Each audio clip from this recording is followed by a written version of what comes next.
السلام علیکم ورحمۃ اللہ وبرکاتہ۔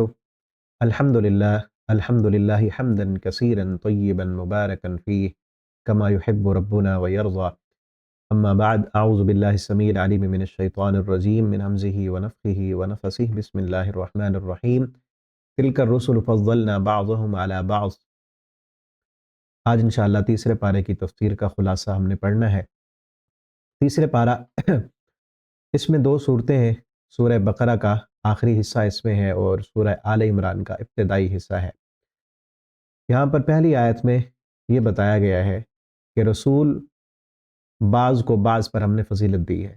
رسول منصب رسالت کے اعتبار سے سارے رسول برابر ہیں، ان میں کوئی فرق اور تفریق نہیں ہے، لیکن بعض کو اللہ تعالیٰ نے بعض پر فضیلت دی، جس کا ذکر یہاں بھی کیا، منہم من کلم اللہ، کچھ ایسے ہیں جن سے اللہ رب العالمین نے ڈائریکٹ کلام کیا ہے، جس طرح حضرت موسیٰ علیہ السلام ہے، اللہ رب العالمین نے موسیٰ علیہ السلام سے ڈائریکٹ کلام کیا ہے، اور نبی کریم صلی اللہ علیہ وسلم کو اللہ رب العالمین نے آسمانوں پہ بلا کر آپ صلی اللہ علیہ وسلم سے کلام کیا ہے۔ وَرَفَعَ بَعْضُهُمْ درجات، اور بعض کے بعض پر اللہ تعالیٰ نے درجات کو بلند کیا ہے، یہ انبیاء کی فضیلت ہے۔ آگے یہاں پہ فرمایا یا ایھا الذین آمنوا انفقوا مما رزقناکم، اے ایمان والو خرچ کرو اس میں سے جو ہم نے تم کو رزق دیا ہے۔ یہاں پر رزقناکم کہہ کر یہ بتایا ہے کہ تمہارا نہیں ہے، ہے ہمارا۔ اللہ تعالیٰ فرماتے ہیں رزقناکم، ہم نے تم کو دیا ہے، اور تم کو دے کر یہ حکم دیا کہ اس میں سے خرچ کرو۔ تو آگے آ رہا ہے خرچ کرنے کے فوائد اور خرچ کرنے کے آداب، وہ دیکھتے ہیں۔ من قبل ان یأتی یوم، اس سے پہلے پہلے خرچ کر لو کہ وہ دن آئے، لا بیع فیہ ولا خلہ، کہ جس دن نہ کوئی خرید و فروخت ہوگی اور نہ کوئی دوستی کام آئے گی، نہ کوئی سفارش کام آئے گی، والکافرون هم الظالمون، کافر ہی ظالم ہے۔ اہم ترین آیت ہے آگے آیت الکرسی، آپ سب کو یاد ہوگی، ہر مسلمان کو یاد ہے۔ اس کا معنی اور مفہوم سمجھ کر اگر اس کے مطابق اپنا عقیدہ اور عمل بنائیں گے تو یہ آیت جنت میں لے جانے والی ہے۔ ہر نماز کے بعد جو بندہ اس کو پڑھتا ہے، نبی کریم صلی اللہ علیہ وسلم نے فرمایا اس کے اور موت کے درمیان، اس کے اور جنت کے درمیان صرف فرق موت ہے، موت آئے گی تو وہ جنت میں چلا جائے گا۔ اللہ تعالی ہمیں اس کا معنی اور مفہوم سمجھ کر پڑھنے کی توفیق دے۔ یہاں پہلے جملے میں کہا گیا اللہ لا الہ، اللہ تعالیٰ نے اپنا ذاتی نام یہاں ذکر کیا ہے، اور لا الہ ایک دعویٰ کیا ہے کہ اللہ کے علاوہ کوئی الہ نہیں، کوئی معبود نہیں، کوئی مشکل کشا نہیں، کوئی حاجت روا نہیں، یہ ایک دعویٰ ہے، اور اس دعوے پر آگے دلائل دی ہیں اس پوری آیت میں کہ الہ کون ہوتا ہے، جس کے اندر یہ خوبیاں ہوں، جس کے اندر یہ صفات ہوں۔ الحی، وہ زندہ ہو، جس پر موت آ جائے وہ الہ نہیں ہوا کرتا۔ اللہ کے علاوہ کوئی ہستی ایسی نہیں ہے جو ہمیشہ زندہ ہو، جبکہ اللہ رب العالمین ہمیشہ سے زندہ ہے، اور زندگی بھی اللہ تعالیٰ کی اپنی ہے۔ الحی کہا، یہاں حی نہیں ہے صرف، الحی، اس کی زندگی اپنی ہے۔ باقی پوری کائنات کو زندگی جو ملی ہے وہ اللہ تعالیٰ نے دی ہے، اور ایک دن ختم ہو جانی ہے۔ اسی لیے کائنات کی جو سب سے عظیم ترین ہستی محمد الرسول اللہ صلی اللہ علیہ وسلم تھے، اللہ تعالیٰ نے آپ صلی اللہ علیہ وسلم کو بھی فوت کر دیا، اور آپ کی وفات کے وقت حضرت ابوبکر صدیق رضی اللہ تعالیٰ عنہ نے جو خطبہ دیا تھا، اس خطبے کے الفاظ بھی یہی تھے، من کان منکم یعبد محمدا فإن محمدا قد مات، جو بندہ تم میں سے محمد صلی اللہ علیہ وسلم کی عبادت کرتا تھا، اس کو معبود سمجھتا تھا، تو سن لے محمد صلی اللہ علیہ وسلم فوت ہو گئے۔ یعنی ومن کان منکم یعبد اللہ فإن اللہ حی لا یموت، اور جو بندہ اللہ کی عبادت کرتا تھا تو وہ یاد رکھے اللہ حی ہے، لا یموت، اللہ پر موت آنے والی نہیں ہے، یعنی جس پر موت آ جائے وہ معبود نہیں ہوا کرتا۔ یہ پیغام دینا تھا کہ آپ صلی اللہ علیہ وسلم پر موت آ گئی تو آپ معبود نہیں ہیں، معبود وہ ہے جو زندہ ہو۔ پہلی دلیل کیا ہے؟ الحی، وہ زندہ ہو، القیوم، اور زندگی بھی خود کی ہو اور قائم ہو، خود سے قائم ہو۔ اللہ رب العالمین کی ذات خود سے زندہ ہے، خود سے قائم ہے، نہ ہماری زندگی خود کی ہے، نہ ہم قائم خود سے ہیں، نہ ہمارا گھر قائم رہ سکتا ہے اللہ کی رحمت کے بغیر، نہ کاروبار قائم رہ سکتا ہے، نہ ہماری ذات قائم رہ سکتی ہے، نہ ہمارے تعلقات قائم رہ سکتے ہیں۔ اللہ نے قائم رکھے ہوئے ہیں تو قائم ہے۔ اللہ کی ذات الحی القیوم، وہ زندہ ہے اور قائم ہے۔ نبی کریم صلی اللہ علیہ وسلم اکثر یہ دعا کیا کرتے تھے نا، اس دعا کو مانگا کریں، یہ دعا بار بار کیا کریں، یا حی یا قیوم برحمتک استغیث، یا حی یا قیوم برحمتک استغیث اصلح لی شانی کلہ فلا تکلنی الی نفسی طرفۃ عین۔ اے خود سے زندہ اور خود سے قائم ذات، برحمتک استغیث، میں تیری رحمت کا محتاج ہوں، اصلح لی شانی کلہ، اللہ میرے تمام معاملات کو تو آسان کر دے، فلا تکلنی الی نفسی طرفۃ عین، اور مجھے میرے نفس کے حوالے ایک لمحے بھر بھی نہ کرنا، میری ذات کے حوالے پلک جھپکنے کی دیر بھی مجھے نہ کرنا، ورنہ تو میں گمراہ ہو جاؤں گا، میں پھسل جاؤں گا، میں بہک جاؤں گا۔ ایک لمحہ بھی اللہ رب العالمین کی حفاظت سے ہم ہٹ جائیں تو ہم رہ نہیں سکتے، ہماری ایک سانس بھی اللہ کی رحمت کے بغیر ممکن نہیں ہے۔ تو یہ دعا کیا کریں، یا حی یا قیوم برحمتک استغیث اصلح لی شانی کلہ فلا تکلنی الی نفسی طرفۃ عین۔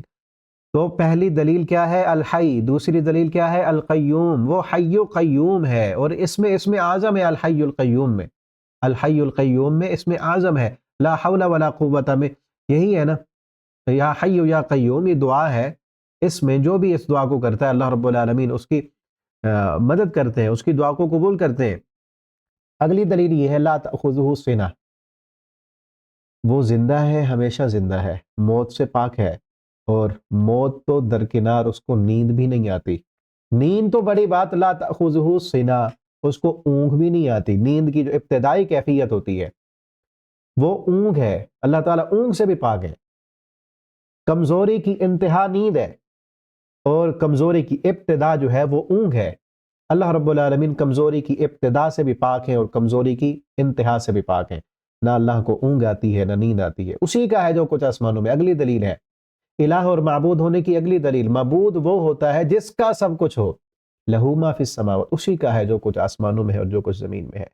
لوگوں نے جو باطل معبود بنائے ہوئے ہیں نا، ان باطل معبودوں میں ان صفات میں سے کوئی بھی صفت نہیں پائی جاتی، جبکہ معبود تو وہ ہے جس میں یہ ساری خوبیاں ہوں، جو خود سے زندہ ہو، خود سے قائم ہو، اس کو نیند نہ آئے، اونگ نہ آئے۔ کوئی ہے ایسا؟ جن کے پاس جا کر سجدے کر رہے ہیں، جن کو مشکل کشا اور حاجت روا بنایا ہوا ہے، ان میں یہ خوبیاں بالکل بھی نہیں ہیں۔ لہو ما فی السماوات، اسی کے لیے آسمان، جو کچھ آسمانوں میں ہے اور جو کچھ زمین میں ہے۔ من ذا الذی، اگلی خوبی، من ذا الذی، کس کی یہ جرت اور طاقت ہے، یشفع عندہ، جو اس کے پاس جا کر سفارش کر سکے، الا باذنہ، مگر اس کے حکم سے۔ اللہ تعالیٰ جس کو اجازت دیں گے وہ تو سفارش کر سکتا ہے، باقی کوئی نہیں کر سکتا۔ یعلم ما بین ایدیہم وما خلفہم، وہ جانتا ہے جو کچھ ان کے آگے ہے اور جو کچھ پیچھے۔ ہم نے آگے کیا کرنا ہے اللہ کو پتہ ہے، پہلے کیا کر آئے ہیں وہ بھی اللہ رب العالمین کو علم ہے، ساری کائنات کا علم اللہ کے پاس ہے۔ معبود وہ ہوتا ہے جو جاننے والا ہو، مستقبل کو بھی، ماضی کو بھی، حال کو بھی۔ وَلَا يُحِيطُونَ بِشَيْءٍ مِّنْ عِلْمِهِ، اور تم اس کے علم کا احاطہ نہیں کر سکتے، الا بما شاء، مگر اتنا جتنا اس رب نے بتا دیا۔ وسع کرسی، اور اس کی کرسی وسیع ہے آسمان اور زمین کی وسعتوں سے۔ ولا يؤوده حفظهما، اور پوری کائنات کی حفاظت کرنا اس کو تھکاتا نہیں ہے۔ وہ العلی العظیم، اور وہ بلند ہے، عظمتوں والا ہے۔ اگلی آیت میں فرمایا لا اکراہ فی الدین، دین میں کوئی زبردستی نہیں ہے، کسی کو زبردستی اسلام قبول کروانا یہ دین کا مزاج نہیں ہے۔ دین ہے دل کی خوشی سے قبول کر لے کوئی، ورنہ کسی پر کوئی زبردستی نہیں۔ ہاں قد تبین الرشد من الغی، بغاوت بھی واضح ہے، کفر کا راستہ بھی واضح ہے، ہدایت کا راستہ بھی واضح ہے۔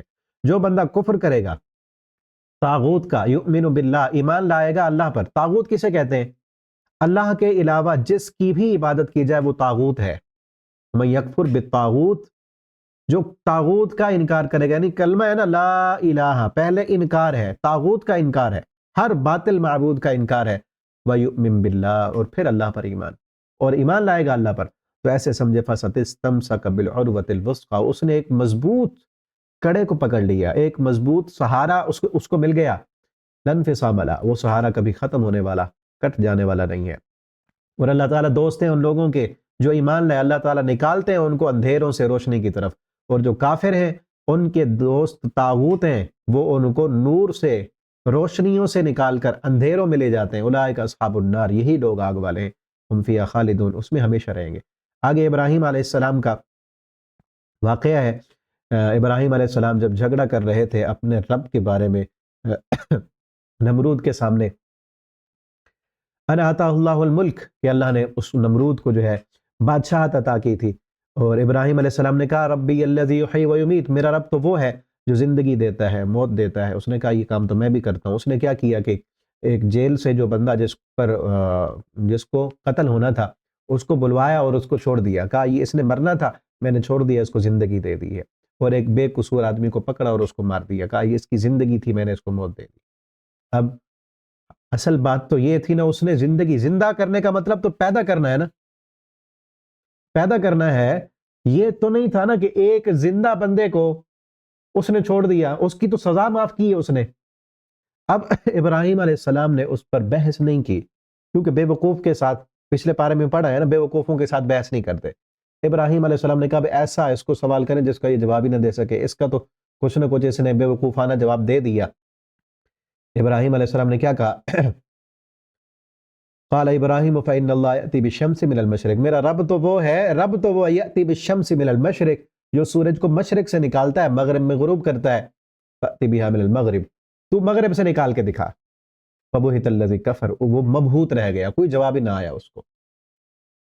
او کالذی مر علی، آگے عزیر علیہ السلام، مفسرین نے یہ کہا یہ عزیر علیہ السلام ہے، ان کا واقعہ ہے۔ وہ ایک بستی سے گزر رہے تھے، دیکھا کہ وہ بستی گری پڑی ہے اور سب کچھ ختم ہو چکا ہے۔ انہوں نے کہا اللہ ان کو مردوں کو کیسے دوبارہ اٹھائے گا؟ اللہ تعالیٰ نے ان کو کہا کہ میں تمہیں دکھاتا ہوں۔ اللہ تعالیٰ نے ان کو فوت کر دیا، عزیر علیہ السلام کو فوت کر دیا، اور کتنا عرصہ تک فوت رہے، پھر ان کو اٹھایا اور اللہ تعالیٰ نے پوچھا کتنے دیر تم یہاں لیٹے رہے؟ انہوں نے کہا لبثت یومن او بعض یوم، دن کا آدھا حصہ، اتنی دیر ہی بندہ سوتا ہے یا پورا دن سویا ہوگا؟ اللہ تعالیٰ نے فرمایا بل لبثت مئۃ عام، تم 100 سال تک یہاں سوئے رہے۔ اور اس کی دلیل دی اللہ نے، فانظر الی طعامک، اپنے کھانے کو دیکھو، وشرابک، اور اپنے پینے کو دیکھو، لم یتسنہ، بوسیدہ نہیں ہوا۔ کمال قدرت ہے اللہ رب العالمین کی، کھانا اس دور میں 100 سال تک پڑا رہا، بوسیدہ نہیں ہوا۔ آج جدید ٹیکنالوجی کے دور میں فریج میں رکھیں سال بھر رہے گا، 100 سال تک پڑا رہا ہے، بوسیدہ بھی نہیں ہوا۔ آج فریج میں رکھا ہوا بھی 2 دن کے بعد وہ تازے والی کیفیت نہیں ہوتی کھانے کی، بدل چکی ہوتا ہے، ذائقہ بدل چکا ہوتا ہے اس کا۔ لیکن اللہ تعالیٰ نے ویسے کا ویسا تازہ کھانا موجود ہے۔ اور پھر کہا وانظر الی حمارک، اپنے گدھے کو دیکھو، گدھا جو چل پھر سکتا ہے، غذا کھا سکتا ہے، کچھ دن زندہ رہ سکتا ہے، اس کی حالت کیا ہوئی؟ اور جو کھانا ایک دن بھی زندہ نہیں رہتا، ایک دن بھی نہیں بچ سکتا، وہ صحیح سالم پڑا ہوا ہے۔ قدرت ہے نا اللہ کی، جیسے کر دکھائیں اللہ رب العالمین، وہ کھانا ٹھیک پڑا ہوا ہے۔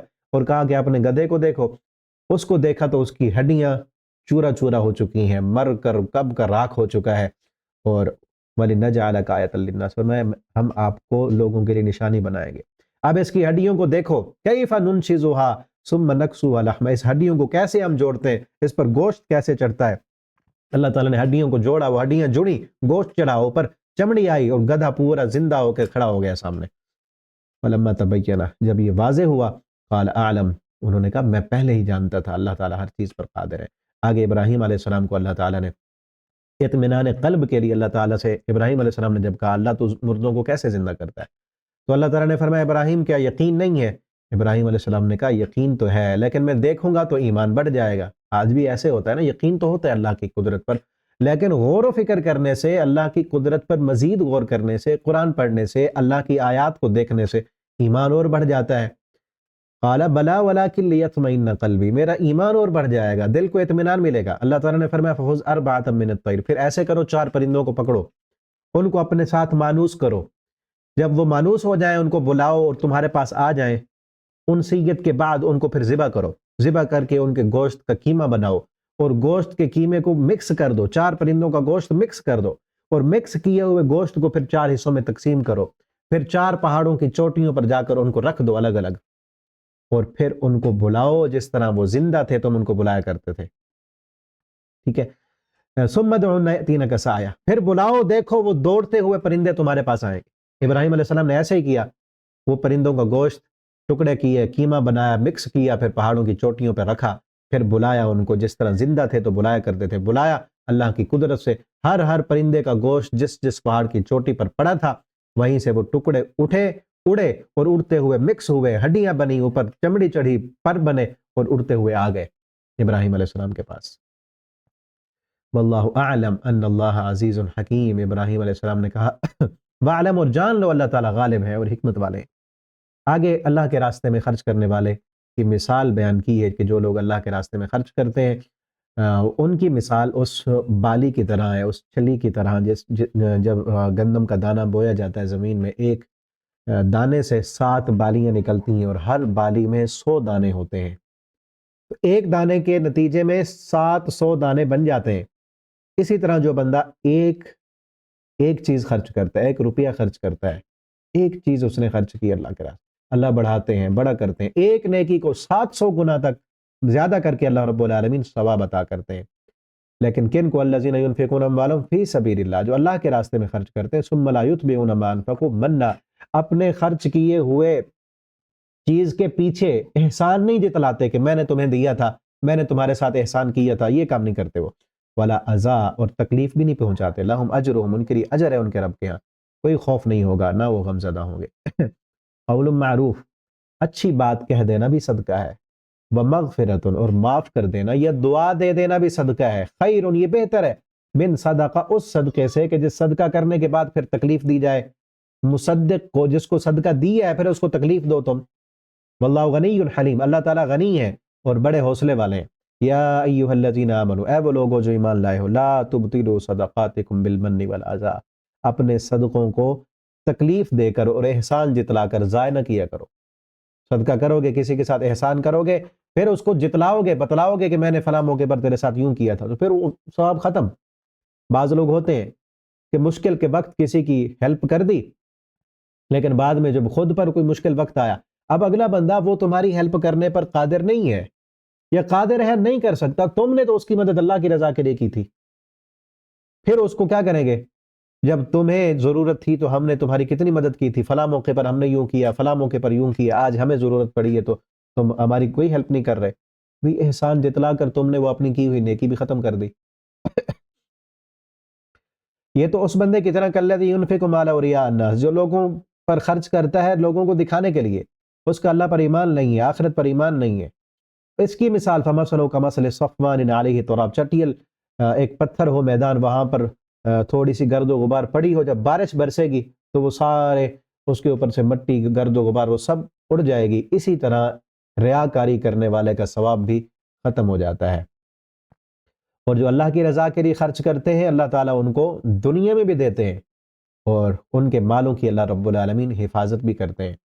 یا ایھا الذین آمنوا انفقوا من طیبات، اے ایمان والو خرچ کرو پاکیزہ چیزوں سے جو تم کماتے ہو، ومما اخرجنا لکم من الارض، اور جو ہم نے تمہارے لیے زمین سے نکالا ہے اس میں سے خرچ کرو۔ ولا تیمموا الخبیث منہ تنفقون ولستم بآخذہ، اور اللہ کے راستے میں جب دینی ہے تو اچھی چیز دینی ہے، خبیث چیز، ناکارہ چیز وہ اللہ کے راستے میں نہیں دینی، جو تم اپنے لیے پسند نہیں کرتے اللہ کے راستے میں وہ نکالتے ہو، تم خود اسے نہیں لوگے۔ الشیطان یعدکم الفقر، اور جب انسان خرچ کرنے لگتا ہے تو شیطان جو ہے وہ انسان کو خوف دلاتا ہے، خرچ کرنے سے ڈراتا ہے۔ یعدکم الفقر، وہ فقیری کے وعدے دیتا ہے کہ میں نے خرچ کیا، اگر ایمان کمزور ہے تو خرچ کرنے سے کیا ہوگا؟ وہ یہ سوچے گا، دل میں یہ شک پیدا ہوگا کہ کہیں خرچ کرنے سے میرا مال کم نہ ہو جائے، اور اگر دل کمزور ہے، ایمان کمزور ہے تو ڈرے گا کہیں کہیں کمی نہ ہو جائے مال میں، اگر دل کمزور ہے تو پھر تردد کا شکار ہوگا، خرچ کروں یا نہ کروں، خرچ کروں یا نہ کروں۔ تو اللہ تعالیٰ نے کیا کہا؟ یہ شیطان کی طرف سے تمہارے دل میں کیا خیالات ہوتے ہیں کہ اگر خرچ کیا تو پھر مال میں کمی نہیں ہو جائے گی۔ اللہ تم سے وعدہ کرتا ہے، واللہ یعدکم، اللہ تم سے وعدہ کرتا ہے مغفرہ، بخشش کا، منہ، اپنی طرف سے، وہ فضلہ، اور فضیلت کا، واللہ واسع علیم، اللہ وسیع ہے، وسعتوں والے۔ یؤتی الحکمت من یشاء، جسے چاہتے ہیں حکمت عطا کرتے ہیں، فقد ومن یؤتی الحکمت فقد اوتی خیرا کثیرا، جس کو یہ حکمت مل گئی۔ حکمت کیا ہے؟ چیزوں کے ظاہری فائدے کے علاوہ باطنی فائدوں کو دیکھنا، یہ حکمت کہلاتا ہے۔ ایک صدقہ کرنا ہے نا، ظاہراً تو مال کم ہو رہا ہے، اس کا باطنی فائدہ کیا ہے کہ اللہ رب العالمین فرماتے ہیں جب تم خرچ کرو گے تو تمہارا مال بڑھ جائے گا۔ آپ کے پاس 1000 روپے ہے نا، 1000 میں سے 100 آپ نے دے دیا کسی مسکین کو، تو دنیا کا کوئی بھی کیلکولیٹر ایسا نہیں ہے جو کہے کہ بڑھ گیا ہے۔ ظاہری علم جو ہے، جو ظاہری علم ہے، وہ یہی کہے گا نا کہ آپ نے 100 جب دے دیا پیچھے 900 باقی بچے آپ کے، کم ہو گئے۔ دنیا کا کوئی کیلکولیٹر ایسا نہیں ہے جو یہ کہہ سکے کہ بڑا ہے، لیکن ایمان، ایمان اللہ پر ایمان، احادیث پر ایمان، جو حکمت ہے، جو باطنی اس خرچ کرنے کا فائدہ ہے، یؤتی الحکمت من یشاء، اللہ جسے چاہتے ہیں یہ حکمت عطا کرتے ہیں، کہ باطنی جو فائدہ ہے وہ کیا ہے؟ وہ ایمان کہتا ہے کہ 100 میں سے 1000 میں سے 100 اگر آپ نے خرچ کر دیا ہے تو جو کام 1000 سے ہونا تھا اب وہ 500 سے ہو جائے گا۔ اللہ رب العالمین بقی آپ کے مال میں برکتیں عطا کر دیں گے، رحمت عطا کر دیں گے، اور اس کے بدلے میں اللہ تعالیٰ آپ کو اور جگہوں سے عطا کریں گے۔ یہ حکمت ہے، یہ اللہ جس کو چاہتے ہیں عطا کرتے ہیں، الحکمت من یشاء۔ وما انفقتم من نفقۃ او نذرتم من نذر، جو بھی تم خرچ کرتے ہو یا نظر مانتے ہو، فإن اللہ یعلم، اللہ اس کو خوب جاننے والا ہے۔ ان تبدوا صدقات فنعما ہی، اگر تم جو ہے ظاہری صدقہ کرو تو پھر بھی بہتر ہے، وَإِن تُخْفُوهَا، اگر تم چھپا کر صدقہ کرو، وَتُؤْتُوهَا الْفُقَرَاءَ، اور فقیروں کو دو تو یہ بھی تمہارے لیے بہتر ہے، وَيُكَفِّرْ عَنْكُمْ سَيِّئَاتِكُمْ، صدقہ کرنے سے اللہ تمہارے گناہوں کو معاف کر دیں گے، وَاللَّهُ بِمَا تَعْمَلُونَ خَبِيرٌ، اور اللہ تعالیٰ جاننے والے ہیں جو بھی تم کرتے ہو، اللہ تعالیٰ خوب خبردار ہے۔ لَيْسَ عَلَيْكَ هُدَاهُمْ وَلَكِنَّ اللَّهَ يَهْدِي مَن يَشَاءُ وَمَا تُنْفِقُوا مِنْ خَيْرٍ فَلِأَنفُسِكُمْ، جو بھی تم خرچ کرتے ہو تمہارے اپنے فائدے کے لیے، وَمَا تُنْفِقُونَ إِلَّا ابْتِغَاءَ وَجْهِ اللَّهِ، جو بھی تم اللہ کی رضا کے لیے خرچ کرتے ہو، وَمَا تُنْفِقُوا مِنْ خَيْرٍ، جو بھی تم خیر خرچ کرتے ہو، يُوَفَّ إِلَيْكُمْ، اللہ تعالیٰ اس کا تمہیں پورا پورا اجر دیں گے، وَأَنْتُمْ لَا تُظْلَمُونَ، تم پر ظلم نہیں کیا جائے گا، لِلْفُقَرَاءِ الَّذِينَ، خصوصاً ان لوگوں پر خرچ کرنا ہے، احصروا فی سبیل اللہ، جنہوں نے اپنے آپ کو اللہ کے راستے میں روکا ہوا ہے، لا یستطیعون ضربا، وہ طاقت نہیں رکھتے کہ وہ زمین میں سفر کر سکیں، تجارت کر سکیں، کیونکہ انہوں نے اپنا ٹائم اللہ کے راستے میں لگایا ہوا ہے۔ یحسبہم الجاہل اغنیاء، ان کو نہ جاننے والا ان کو غنی سمجھتا ہے۔ یہاں جاہل سے مراد کیا ہے؟ جو ان فقراء کے حالات سے واقف نہیں ہے، جنہوں نے اللہ کے راستے میں اپنے آپ کو روکا ہوا ہے، وہ سمجھتا ہے کہ یہ غنی ہے۔ کیوں؟ من التعفف، درگزر کی وجہ سے، کیونکہ وہ مانگتے نہیں ہیں، وہ ایسے فقراء ہیں، ہمارے ہاں تو فقیر اس کو سمجھا جاتا ہے نا کہ جو مانگنے والا ہو، وہ مانگتے نہیں ہیں، چونکہ من التعفف تعرفهم بسیماہم، آپ ان کو ان کی علامتوں سے پہچان لیں گے، علامتوں سے پہچان کر ان پر خرچ کرنا ہے۔ لا یسألون الناس الحافا، وہ لوگوں سے چمٹ کر سوال نہیں کرتے۔ وما تنفقوا من خیر فإن اللہ بہ علیم، جو بھی تم خرچ کرو گے اللہ اس کو خوب جاننے والے ہیں۔ اس آیت سے مراد اصحاب صفہ لیے گئے ہیں، نبی کریم صلی اللہ علیہ وسلم کے پاس جو پڑھا کرتے تھے، اپنے آپ کو انہوں نے دین کا علم سیکھنے کے لیے، احادیث کو پڑھنے کے لیے وقف کیا ہوا تھا، تو اللہ تعالیٰ نے فرمایا کہ ان لوگوں پر خرچ کرنا ہے۔ اور پھر آج قیامت تک جن بھی لوگوں نے اپنے آپ کو دین سیکھنے کے لیے اور دین سکھانے کے لیے خرچ وقف کیا ہوا ہے، وہ اپنا ٹائم دین سیکھنے اور سکھانے میں صرف کر رہے ہیں، وہ کاروبار اور تجارت نہیں کر رہے، تو وہ اس میں شامل ہیں۔ اور یہی معنی لیا ہے مفسرین نے، بلکہ ایک کتاب ہے یہ آپ کے سامنے، رزق کی کنجیاں، شیخ ڈاکٹر فضل الہی انہوں نے یہ کتاب لکھی ہے، اس میں کئی رزق حاصل کرنے کے، رزق میں اضافہ کرنے کے اسباب لکھے گئے۔ ان میں سے ایک سبب کیا ہے؟ شرعی علوم کے حصول کی خاطر اپنے آپ کو خرچ کرنے والے، شریعت کا علم سیکھنے والے طلباء پر خرچ کرنے سے رزق میں اضافہ ہوتا ہے۔ اس کی ایک دلیل دی ہے انہوں نے جامع ترمذی کی حدیث، نبی کریم صلی اللہ علیہ وسلم کے پاس ایک صحابی آیا، وہ دو بھائی تھے، ایک بھائی نے دینی تعلیم سیکھنے کے لیے، وہی اصحاب صفہ میں شامل تھا، آپ صلی اللہ علیہ وسلم کے پاس پڑھا کرتا تھا، علم حاصل کرتا، اور دوسرا بھائی تجارت کرتا تھا۔ اس دوسرے بھائی نے آ کر نبی صلی اللہ علیہ وسلم سے یہ شکایت کی کہ میرا بھائی سارا دن آپ کے پاس بیٹھتا ہے، میں تجارت کرتا ہوں، یہ کام نہیں کرتا، میں کام کرتا ہوں۔ آپ صلی اللہ علیہ وسلم نے اس کو کہا لعلک ترزق بہ، شاید کہ اس دین کا علم سیکھنے والے بھائی پر جو تو خرچ کرتا ہے اللہ تعالیٰ اس کی وجہ سے تجھے رزق عطا کرتے ہیں۔ تو دین کا علم سیکھنے والوں پر خرچ کرنا رزق کے ملنے کا سبب ہے، ٹھیک ہے نا۔ اور دوسری دلیل انہوں نے یہی آیت دی ہے کہ جس پر علماء کرام نے یہ رائے دی ہے کہ شرعی علم کے حصول کے لیے اپنے آپ کو وقف کرنے والے، ان پر خرچ کرنا یہ انسان کے رزق میں اضافے کا سبب بنتا ہے۔ اور امام غزالی رحمہ اللہ تعالیٰ وہ لکھتے ہیں کہ اپنے صدقات ایسے لوگوں تک پہنچانے کا اہتمام کرنا جن کی وجہ سے صدقات کی قدر و قیمت میں اضافہ ہو، جیسے اہل علم پر خرچ کرنا اور صدقات خرچ کرنا، کیونکہ اس سے انہیں حصول علم میں مدد ملے گی، اور اگر نیت درست ہو تو علم سب سے اعلیٰ عبادت ہے، اور امام عبداللہ بن مبارک، یہ محدث ہیں، بہت بڑے محدث جلیل ہیں عبداللہ ابن مبارک، وہ ہمیشہ اپنی خیرات اہل علم کو ہی دیا کرتے تھے، علم سیکھنے اور سکھانے والوں کو اپنا صدقہ دیا کرتے تھے۔ اور جب ان سے کہا گیا کہ آپ اپنی خیرات ان میں کیوں تقسیم کرتے ہیں، بہت بڑے محدث بھی تھے اور تاجر بھی تھے، کہ آپ دین کا علم سیکھنے والے طلباء پر کیوں خرچ کرتے ہیں؟ تو انہوں نے کہا کہ میں منصب نبوت کے بعد کسی ایسے منصب کو نہیں جانتا کہ جو علماء کے منصب سے زیادہ اعلیٰ و افضل ہو، اور میں یہ منصب نبوت کی حفاظت کرنے والے علماء ہیں، اور میں ان پر خرچ کر کے منصب نبوت کی حفاظت کرنے والا ہوں۔ تو آپ بھی، میں بھی، آپ بھی، ہم سب کو چاہیے کہ ہم بھی اپنا صدقہ و خیرات باقی لوگوں کو بھی، رشتہ داروں کو بھی وہاں بھی دیں، لیکن ایک حصہ ہمارا دین سیکھنے والے طلباء کے لیے ہونا چاہیے، جامعات کے لیے ہونا چاہیے، کہ ان پر خرچ کرنا اصل اللہ رب العالمین کے دین کی حفاظت کرنا ہے۔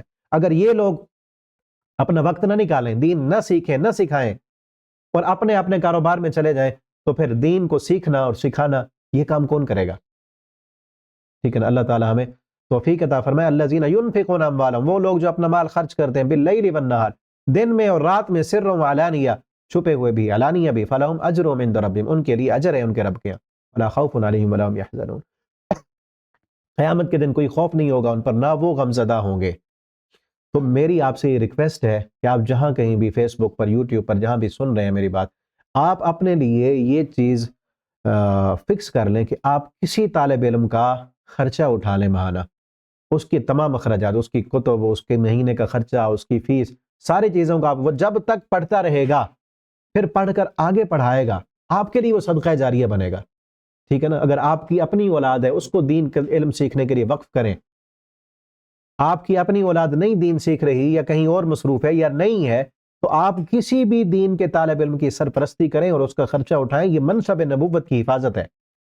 یہاں پر صدقات کے فوائد بیان کرنے کے بعد اگلی چیز سود کی مذمت بیان کی گئی ہے، اور اس کا زبردست نقصان بیان کیا گیا ہے۔ جس طرح صدقات کے بہت زیادہ فوائد ہیں، اسی طرح سود کے بہت زیادہ نقصانات ہیں، وہ بیان کیے۔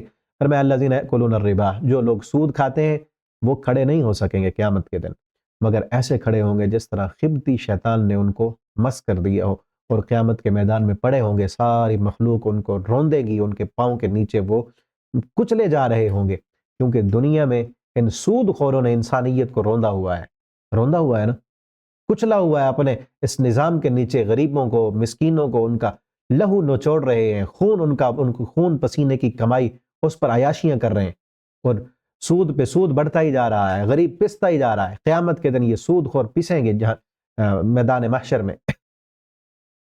اور فرمایا یمحق اللہ الربا، اللہ سود کو مٹاتے ہیں، اور اللہ تعالیٰ ویربی الصدقات، اللہ صدقات کو بڑھاتے ہیں، اللہ سود کو مٹاتے ہیں۔ دنیا کے سارے فلاسفر مل جائیں، بزنس کے ماہر مل جائیں، ان کی رائے الگ، اللہ کا قرآن سچا ہے، سود کبھی نہیں بڑھتا۔ وہ تو کہتے ہیں نا بڑھتا ہے، زیادہ ہو جاتا ہے، پیسہ بڑھ جاتا ہے۔ آج دنیا میں جو بھوک اور افلاس ہے، آج جس کی وجہ سے ذلت اور رسوائی ہے، یہ سودی نظام ہے۔ ایک طرف دولتوں کے انبار ہیں تو دوسری طرف بھوک اور غربت اور افلاس ہے، سودی نظام کی وجہ سے۔ اللہ رب العالمین ہمیں، ہمارے ملکوں کو سود سے پاک کر دیں، اور اللہ ہمیں بچا لیں سود سے۔ آج تو سود کی بہت زیادہ قسمیں اور شکلیں آ چکی ہیں، موبائلوں پر جو ہے پیکیجز کی صورت میں، موٹر سائیکل سکیموں کی صورت میں، اور پلاٹوں کی سکیموں کی صورت میں، بہت ساری چیزیں ایسی ہیں، اور آن لائن ایپس ایسی ہیں جس کے ذریعے کئی نوجوان پھنسے ہوئے ہیں۔ اللہ تعالی ہم سب کو محفوظ رکھیں۔ ورنہ ان الذین، فرمایا یا ایھا الذین آمنوا اتقوا اللہ، اے وہ لوگوں جو ایمان لائے ہو، وذروا ما بقی من الربا، جو سود باقی ہے اس کو چھوڑ دو۔ فإن لم تفعلوا، اگر تم نہیں چھوڑتے، فأذنوا بحرب من اللہ ورسولہ، پھر یاد رکھو تم ایسے سمجھ رہو کہ اللہ اور اس کے رسول کے خلاف اعلان جنگ کر رہے ہو تم۔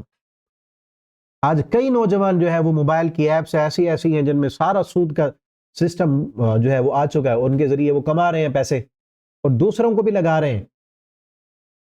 یہ بہت بڑا گناہ ہے۔ اب دیکھیں پورا ملک جس گناہ میں ملوث، اور ایسا گناہ جس پر اللہ فرماتا ہے فَأَذَنُوا بِحَرْبٍ مِّنَ اللَّهِ وَرَسُولِهِ، اللہ اور اس کے رسول کے خلاف اعلان جنگ ہے۔ اللہ کے خلاف اور اس کے رسول کے خلاف تو جنگ کرنے والے لوگ ہوں، وہ سکون سے رہیں گے؟ کیا امن آئے گا پھر ملک میں؟ سکون آئے گا؟ جب تک یہ سودی نظام موجود ہے، امن اور سکون نہیں آ سکتا، اطمینان کی نیند نہیں سو سکتے ہم۔ اللہ ہم سب کو محفوظ فرمائے سود کی لعنت سے۔ اور اگر واتقوا یوما ترجعون فیہ الی اللہ، اور ڈر جاؤ اس دن سے جس دن تم اللہ کی طرف لوٹائے جاؤ گے، وتوفى ثم توفى كل نفس، پھر ہر نفس کو دیا جائے گا جو اس نے کمایا، وہم لا یظلمون، اور تم پر ظلم نہیں کیا جائے گا۔ اور یہاں آگے اگلی جو آیت ہے قرآن کریم کی سب سے بڑی آیت ہے، سب سے بڑی آیت، اور اس آیت میں تجارت کے کئی اصول بیان کیے گئے ہیں۔ تفسیر سعدی ہے، شیخ سعدی کہ انہوں نے اپنی تفسیر میں تقریباً 50 کے قریب تجارت کے اصول اس آیت سے اخذ کیے ہیں۔ مفسرین نے تجارت کے بہت زیادہ اصول، اور آج بھی وہ اصول رائج ہیں، اور اس وقت جو ہے دنیا کی سب سے زیادہ تقریباً 80% تجارت جو ہے وہ کریڈٹ پر ہوتی ہے، اور کریڈٹ کے یہاں پہ اصول بیان کیے گئے ہیں۔ 80% تجارت ادھار پہ ہو رہی ہے نا، اور ادھار لینے اور دینے کا جو اصول ہے وہ یہاں ذکر کیا گیا ہے۔ فرمایا یا ایھا الذین آمنوا اذا تداینتم بدین الی اجل مسمی، جب بھی تم کوئی معاملہ کرو ایک مدت کے لیے، فاکتبوا، تو اس کو لکھ لو، اس کو لکھو، ولیکتب بینکم کاتب بالعدل، تو کاتب عدل والا ہو، جو رائٹر ہے جو لکھنے والا ہے وہ عدل والا۔ ہمارے ہاں جو وسیقہ نویس ہوتے ہیں، تحریریں لکھنے والے، کہاں وہ عادل ہیں؟ اللہ ہدایت دے ان لوگوں کو، وہ جتنے بھی بیٹھے ہوتے ہیں دونوں طرف سے ملے ہوتے ہیں، دونوں گروپوں سے، اور کوئی نہ کوئی ایسی درمیان میں شکیں رکھ دیتے ہیں جن کا بعد میں پھر وہ استعمال کر کے ان کو فائدہ بتا بھی رہے ہوتے ہیں پہلے۔ تو عدل کے ساتھ لکھے، ولا بکاتب، کاتب جو ہے وہ انکار نہ کرے، اپنی سہولت جو ہے وہ مہیا کرے، فلیکتب، لکھے۔ اور پھر جو ہے اگر لکھنے والا، لکھوانے والا ہے جو ادھار کا جو معاملہ کر رہا ہے وہ نہیں لکھوا سکتا تو کوئی اور بندہ اس کی طرف سے اس کا معاملہ لکھوا دے، سفیہ ہے یا ضعیف ہے یا وہ نہیں لکھوا سکتا تو کوئی اور بندہ لکھوائے، اور پھر گواہ بناؤ اس پر، اپنے اس معاملے پر، ادھار پر گواہ بناؤ۔ فَإِن لَمْ يَكُونَ رَجُلَيْنِ، اگر گواہوں میں سے رجلین، دو مرد ہیں، فرجل وامرأتان، ایک مرد، دو گواہ ہونے چاہیے، اگر ایک گواہ مرد ہے اور دوسرا مرد نہیں مل رہا تو پھر دو عورتیں ہوں ایک مرد کے بدلے۔ یہاں پر بڑی عورتوں کو جو ہے وہ جو دین کو نہیں، اصل دین کی روح کو سمجھتی، وہ بڑی تکلیف کا شکار ہوتی ہیں۔ دین سے بیزار جن لوگوں نے کیا ہوا ہے، جن عورتوں کو کہتے ہیں دیکھو جی ہماری عورت کی گواہی آدھی کیوں ہے، اسلام نے ہمیں آدھا کیوں کہا ہے۔ آپ صلی اللہ علیہ وسلم کی حدیث بھی، آپ صلی اللہ علیہ وسلم نے فرمایا ما رأیت کن ناقصات دین ولا عقل، میں نے نہیں دیکھا کوئی ایسی جو دین میں بھی کم ہو اور عقل میں بھی کم ہو، اور پھر یہ کہا کہ ایک عقل مند آدمی کی عقل کو لے جاتی ہے یہ عورت، ہے کم عقل لیکن نوجوان کی عقل کو ختم کرنے کے لیے یہ عورت کافی ہے۔ تو کیوں کہا گیا؟ دین میں کمی تو یہ ہے نا کہ جب عورت کے ایام آتے ہیں وہ روزہ بھی نہیں رکھتی، نماز بھی نہیں پڑھتی، یہ دین کی کمی ہو گئی اس کی۔ اور عقلی طور پر جو اس کو کم کہا گیا ہے وہ یہ نہیں ہے کہ اس کے عقل کے اندر کوئی کمزوری ہے یا اس کا عقل ناقص ہے، ٹھیک ہے نا، یہ کہا گیا کہ کیفیت کی، نقص کا مطلب ہے کیفیت میں کمی، عقل کی کیفیت میں کمی ہے۔ اس کو نا آپ اس مثال سے سمجھیں کہ جس طرح دو آدھے ہیں، دو آدھے مل کر ایک پورے کے برابر ہو سکتے ہیں نا، دو آدھی چیزیں مل کر ایک پوری چیز کے برابر ہو سکتی ہیں، لیکن دو ناقص، دو آدھی بھی ہیں اور ہیں بھی خراب، دو آدھی خراب ایک کامل کے برابر نہیں ہوں گی، بلکہ 10 خراب بھی ایک سالم کے برابر نہیں ہو سکتی۔ یہ نہیں ہے کہ عورت کا عقل خراب ہے، ٹھیک ہے نا، بلکہ یہ کہا گیا کہ کیفیت میں فرق ہے۔ اور فہم جو ہے، عقل جو ہے، اس کی دو قسمیں ہیں، ایک عقل شرعی ہوتا ہے اور ایک عقل عرفی ہوتا ہے۔ عقل عرفی میں بہت سی عورتیں اعلیٰ درجے کی ہوتی ہیں، اعلیٰ درجے کا عقل ہوتا ہے، ان کے پاس ذہانت ہوتی ہے، لیکن عقل شرعی، حکمت، جو ابھی میں نے پیچھے صدقے کے جگہ پر بیان کیا کہ حکمت، چیزوں کے باطنی فائدے تک پہنچنا، مقصد تک پہنچنا، مستقبل کی بارے میں سوچنا، اس میں عورتیں جو ہے وہ کمی کا شکار ہوتی ہیں۔ وہ جذباتی فیصلہ کریں گی، جلدی والا فیصلہ کریں گی۔ مثلا اگر کوئی کسی جو ہے وہ شادی پہ جانا ہے تو وہ کہیں گی سارا خرچہ ادھر ہی کر دو، مرد سوچے گا کہ اس پر خرچہ کرنے کا فائدہ کیا ملے گا، مستقبل میں کیا فائدہ ملے گا۔ مکان مثلا لینا ہے، کسی جگہ پر مکان لینا ہے، عورت سے پوچھو تو کیسا مکان ہونا چاہیے، وہ صرف خوبصورتی پر ہی دیکھے گی کہ بس اچھا ہو، خوبصورت ہو۔ مرد جب سوچے گا وہ دیکھے گا کہ اس کو کتنے پیسے میں مجھے مل رہا ہے، کل کو اس کی مارکیٹنگ ویلیو کیا ہوگی، میں نے اگر اس کو سیل کرنا ہے، بکے گا بھی صحیح نہیں بکے گا، کس لوکیشن پر ہے، کیا کیا قریب میں سہولیات مجھے مل رہی ہیں، ہمسائے کیسے ہیں، مستقبل کیسا. یہ بڑی سوچ ہے، لمبی سوچ. عورت کو جذباتی فیصلہ کرے گی وہ. اسی لیے کل طلاق کے متعلق پڑھا تھا نا، طلاق کا حق عورت کو نہیں دیا گیا کیونکہ عورت جذباتی فیصلہ کرتی، مستقبل میں وہ نہیں سوچتی. مرد کو اختیار دیا گیا جس نے مستقبل کا بھی سوچنا ہے کہ کل کو کیا بنے گا. ٹھیک ہے نا. تو اس لیے ایک عورت کی گواہی کو آدھا رکھا گیا ہے مرد کے مقابلے میں. ٹھیک ہے نا. اس میں کوئی کمی نہیں ہے، عورت کی اپنی جو فطرت ہے اس پر اللہ تعالیٰ نے اس کو پیدا کیا ہے. اور پھر یہ بھی کہ گواہیوں کے لیے اس کو نہ پھر جانا پڑے عدالتوں میں، محفوظ رکھا ہے نا کہ گھر میں رہے، جو کام اس نے کرنے ہیں وہ کرے. اور پھر آج دیکھیں نا گواہوں کی زندگی بھی کس طرح خطرے میں پڑی ہوتی ہے. کیس میں جتنے بھی گواہ ہوتے ہیں نا، عدالتوں میں جاؤ دیکھو پھر جھوٹی گواہیاں بھی بک رہی ہیں، لیکن جو سچے گواہ ہوتے ہیں ان کو بھی کتنا نقصان ہوتا ہے، کئی گواہوں کو بھی مار ڈالا جاتا ہے. ہمارے پاکستان میں کئی واقعات ایسے موجود ہیں. اور پھر آگے کا آگے، اگر تم سفر پر ہو اور کاتب نہ ہو تو پھر اس وقت اللہ سے ڈرو اور امانت کو جس کو دینا ہے وہ پہنچا دو. آگے فرمایا للہ ما فی السماوات، اللہ کے لیے جو کچھ آسمانوں میں اور جو کچھ زمین میں ہے. وَإِن تُبْدُوا مَا فِي أَنفُسِكُمْ، جو تم چھپاؤ گے اپنے دلوں میں یا ظاہر کرو گے، اللہ تمہارا اس پر محاسبہ کریں گے. جب یہ آیتیں نازل ہوئی صحابہ کرام پریشان ہوئے کہ ہم دل میں جو چیز چھپاتے ہیں اس پر بھی محاسبہ ہوگا. تو پھر اس کے بعد اللہ تعالیٰ نے اگلی آیتیں نازل کی کہ اللہ تعالیٰ وسعت سے زیادہ کسی کو مکلف نہیں بناتے. اور یہاں آگے سورہ بقرہ کی جو آخری دو آیتیں ہیں، عظیم ترین آیتیں ہیں، اس کی بہت زیادہ فضیلت بیان کی جاتی ہے. آپ ان دو آیتوں کو زبانی یاد کریں اور پڑھنے کا معمول بنائیں. ان کی فضیلت پر کئی احادیث موجود ہیں. مثلا ایک حدیث میں آتا ہے نبی کریم صلی اللہ علیہ وسلم نے فرمایا من قرأ بآیتین من آخر سورۃ البقرہ، جو بندہ سورہ بقرہ کی آخری دو آیتیں پڑھے گا فی کل لیلہ، ہر رات میں سورہ بقرہ کی آیتیں یہ دو پڑھ لے گا، کفتا، تو یہ دو آیتیں اس کو کافی ہو جائیں گی. اب کفتا ہو کے، یہ بخاری شریف کی روایت ہے، کفتا ہو کے محدثین نے کئی معنی بیان کیے ہیں.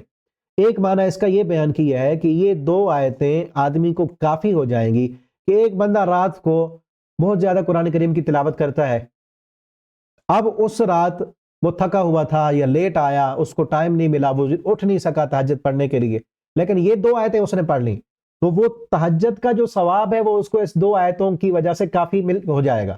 یہ دو آیتیں کافی ہو جائیں گی.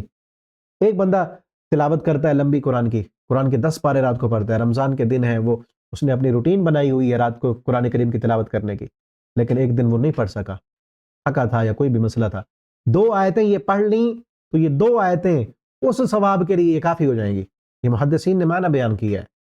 کفتاؤ کا ایک معنی محدثین نے یہ بھی بیان کیا ہے کہ یہ دو آیتیں سورہ بقرہ کی آخری دو آیتیں یہ کافی ہو جائیں گی ہر قسم کے شر سے، ہر قسم کی وباؤں سے، ہر قسم کی بیماریوں سے. اور یہ دو آیتیں کافی ہو جائیں گی تمام مخلوقات کے شر سے بچنے کے لیے.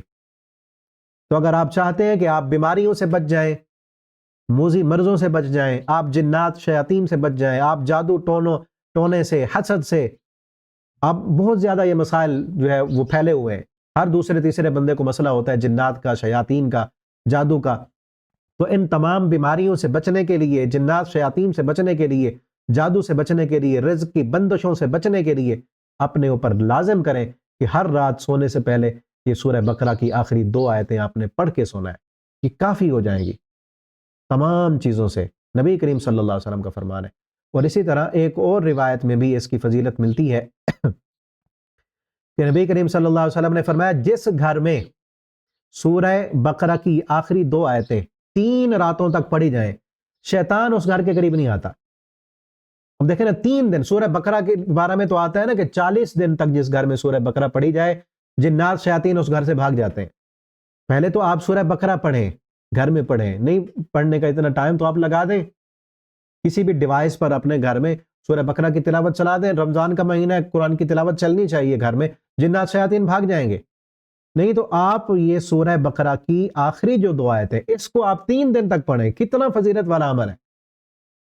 جو پھنستے ہیں کسی مشکل میں، جنات شیاطین کا مسئلہ ہوتا ہے، کوئی جادو ہوتا ہے، پھر بھاگ رہے ہوتے ہیں، نام نہاد عملوں کے پاس جا کر جو ہے اپنا ایمان بھی ضائع کرتے ہیں، اپنا مال بھی ضائع کرتے ہیں۔ اللہ کا قرآن ہمیں جو ہے وہ عمل بتا رہا ہے، نبی کریم صلی اللہ علیہ وسلم کا فرمان عمل بتا رہا ہے۔ ان 2 آیتوں کو تہ دل سے ان کا معنی مفہوم سمجھ کر 3 دن پڑھیں، گھر سے جنات شیاطین بھاگ جائیں گے۔ کوئی بھی مسئلہ ہے، پریشانی ہے، ٹینشن ہے، اب دیکھیں نا جس گھر سے جنات شیاطین بھاگ جائے وہاں رحمتیں آئیں گی، وہاں برکتیں آئیں گی، وہاں امن سکون اطمینان ہوگا۔ یہ 2 آیتیں زبانی یاد کریں اور پڑھیں اور ان کا معنی اور مفہوم بھی سمجھیں۔ آمن الرسول بما انزل، ایمان لائے رسول، سب سے پہلے رسول ایمان لائے، کس پر؟ بما انزل، جو نازل کیا گیا۔ اب دیکھیں نا سب سے پہلے رسول ایمان لائے ہیں۔ آج کئی آپ کو ایسے بھی ملیں گے جاہل، اور انہی کو لوگوں نے عامل بنایا ہوا ہے کہ جو اپنے آپ کو شریعت سے ماورا سمجھتے ہیں۔ لوگ ان کے بارے میں کہتے ہیں کہ ان کو نماز پڑھنے کی کیا ضرورت ہے، یہ تو اب پہنچی ہوئی سرکار بن گئی ہے۔ رسول اللہ صلی اللہ علیہ وسلم کائنات کی جو سب سے اعلیٰ و ارفع ہستی ہیں، سب سے پہلے ان کا اپنا ایمان ہے، مانا ہے رسول اللہ صلی اللہ علیہ وسلم۔ اور کیسا ایمان؟ کیا عمل کے بغیر ایمان تھا؟ رات کو اتنا لمبا قیام کر رہے ہیں، ایسا ایمان، اتنا لمبا قیام کہ امی عائشہ فرماتی ہیں آپ کے قدم مبارک سوجے ہوئے میں دیکھ کر کہتی ہے اللہ کے پیغمبر کتنا آپ نے آپ کو مشکل میں ڈالا ہوا ہے۔ آپ فرماتے ہیں عائشہ فلا اکون عبدا شکورا، کیا میں اللہ کا شکر گزار بندہ نہ بنوں؟ میں بھی دیکھوں، آپ بھی دیکھیں ہمارا قیام کتنا لمبا ہے، کبھی ہمارے بھی پاؤں سوجے قیام کر کے؟ کم از کم اس رمضان میں دیکھ لیں اتنا لمبا قیام کیا کبھی کیا ہے کہ ہمارے قدم سوج گئے ہو؟ کسی اور جگہ پر کھڑے ہوئے کرکٹ کا میچ دیکھنے کے لیے کھڑے کھڑے پاؤں تو سوجے ہوں گے۔ اور کس قدر دکھ کی بات ہے، آج جب ہی رمضان آتا ہے نا بچوں کے امتحان رکھ دیتے ہیں ہمارے ملک والے، یا میچ شروع کر دیتے ہیں، اب شروع ہوئے ہیں، کبھی ڈرامے آ جاتے ہیں، ان سے جو ہے وہ فرصت ملتی ہے تو پھر گیمیں آ جاتی ہیں۔ عبادت کا مہینہ ہے، سیزن ہے، تو آپ نے نوجوانوں کو کس لائن پہ لگایا ہوا ہے؟ لوگ میچ دیکھ رہے ہیں، اپنا ٹائم ضائع کر رہے ہیں۔ سوچیں دیکھیں کہ کہیں ہمارے قدم بھی سوجے۔ کل آمن باللہ، سارے ایمان لائے اللہ پر، ملائکہ پر، تمام مومن ایمان لائے ملائکہ پر، اللہ پر، ملائکہ پر، کتابوں پر، رسولوں پر، لا نفرق بین احد من رسولی، ہم رسولوں کے درمیان فرق نہیں کرتے، اور کہتے کیا ہے سمعنا واطعنا، ہم نے سنا اور ہم نے مانا، غفرانک، اللہ معاف کر دے ہمیں، وإلیک المصیر، تیری طرف لوٹ کر آنا ہے، لا یکلف اللہ نفسا، اللہ کسی کو مکلف نہیں بناتے۔ یہ جو آیت ہے، اس آیت کا تعلق ہمارے تمام ہر لمحے کے ساتھ ہے کہ اللہ رب العالمین کے جتنے بھی احکامات ہیں نا، ہم اس پر اتنا عمل کر سکتے ہیں جتنی ہمارے پاس توفیق ہے، جتنی صلاحیت ہے ہمارے پاس۔ صلاحیت سے بڑھ کر تو نہیں کر سکتے نا۔ میں اتنا ہی آپ کو پڑھا سکتا ہوں جتنا میں نے سیکھا ہے یا میرے پاس جتنی وسعت ہے، اس قرآن کا حق تو نہیں ادا کر سکتا میں، ٹھیک ہے نا؟ آپ بھی اتنا پڑھ سکتے ہیں، اتنا عمل کر سکتے ہیں، میں بھی اتنا عمل کر سکتا ہوں جتنی اللہ نے توفیق دی۔ ابھی قیام کی بات میں نے کی، اتنا ہی لمبا قیام کر سکتے ہیں جتنی توفیق ہے۔ ایک بندے کے پاس کھڑے ہونے کی توفیق ہی نہیں ہو، بیچارہ کیا کرے گا؟ تو اللہ رب العالمین لا یکلف اللہ، کسی کو مکلف نہیں بناتے الا وسع، مگر اس کی وسعت کے مطابق۔ میرے پاس چلو اتنا پڑھانے کی توفیق ہے تو میں اتنا پڑھا رہا ہوں، آپ کے پاس اتنا پڑھانے کی توفیق نہیں ہے تو اللہ نے آپ کو مکلف نہیں بنایا۔ جتنی توفیق ہے آپ اس لیکچر کو آگے تو سینڈ کر سکتے ہیں نا، شیئر کر سکتے ہیں، لوگوں کو ساتھ جوڑ سکتے ہیں، تو جتنی توفیق ہے اپنی وسعت کے مطابق جتنا کوئی عمل کرے گا اللہ تعالیٰ اس کو اجر دیں گے۔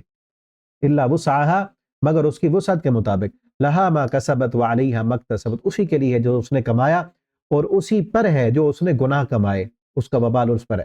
ربنا لا تؤاخذنا، اللہ تو ہمیں نہ پکڑنا، ان نسینا، اگر ہم بھول جائیں۔ جو ایمان لانے والے ہیں نا ان کی کیفیت پھر یہ ہوتی ہے کیا؟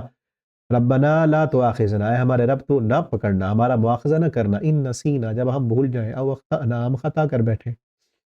پہلے کیا کہا؟ لا یکلف اللہ، ہمارے پاس جتنی وسعت ہے، جتنی طاقت ہے اتنا تو ہم کر رہے ہیں نا اللہ، وسعت سے زیادہ تو نہیں کر سکتے۔ اپنی ساری وسعتیں کھپانے کے بعد مومن کا کردار کیا ہوتا ہے؟ ہر روز رات کو جب یہ آیتیں پڑھیں نا، یہ ذہن میں ہو مانا، اپنی وسعت کے مطابق تو اللہ میں نے سارا دن کھپا دیا، میں جو کر سکتا تھا وہ کیا، لیکن وسعتوں سے زیادہ تو نہیں کر سکتا نا، تیری عبادت کا حق ادا تو نہیں کر سکا میں، اب تو کیا کر، ان نسینا، جو میں بھول گیا، جو مجھ سے چوک ہو گئی، جو غلطی ہو گئی، میں نے تو چاہا تھا اچھا کروں لیکن میں اچھا نہیں کر سکا، میں نے تو چاہا تھا اچھی نماز پڑھوں لیکن میں وہ نہیں کر سکا، میں نے تو چاہا تھا سجدہ وہ کروں جو تیری شان کے لائق ہو، لیکن میں وہ قیام نہیں کر سکا، میں وہ سجدہ نہیں کر سکا، میں وہ رکوع نہیں کر سکا، میں ویسا قرآن نہیں پڑھ سکا، اللہ میرے پاس وسعت نہیں، اب تو کیا کر، ان نسینا واخطأنا، جو میری خطا ہو، جو میری بھول ہو، وہ تو مجھے معاف کر دے۔ ربنا، ہمارے رب، ولا تحمل علینا اسرا، اللہ ہمارے اوپر ایسے بوجھ نہ ڈالنا، ایسے بوجھ نہ ڈالنا، کما حملتہ علی الذین من قبلنا، جو تو نے ہم سے پہلے لوگوں پر ڈالے تھے، وہ بوجھ ہم پہ نہ ڈالنا۔ اللہ ایسی سزائیں، ایسی امتحانات میں ہمیں نہ ڈالنا جن امتحانوں کے اندر ہم ان کو برداشت نہ کر سکیں، ان امتحانوں میں ہمیں نہ ڈالنا۔ علی الذین من قبلنا، جو پہلے لوگوں پر مشکل ترین احکامات تھے وہ ہم پر نہ ڈالنا۔ ربنا ولا تحملنا، اللہ تو ہم سے نہ اٹھوانا وہ بوجھ مالا طاقت لنا بھی، جن کو اٹھانے کی ہمارے اندر طاقت نہ ہو۔ واعف عنا، معاف کر دے اللہ ہمیں، اللہ ہمیں معاف کر دے۔ واغفر لنا، اللہ بخش دے۔ وارحمنا، اللہ رحم فرما۔ انت مولانا، تو ہی ہمارا مولا ہے، تو ہی ہمارا مالک ہے، تو ہی ہمارا وارث ہے۔ انصرنا، اللہ مدد فرما ہماری، علی القوم الکافرین، کافر قوم کے مقابلے میں۔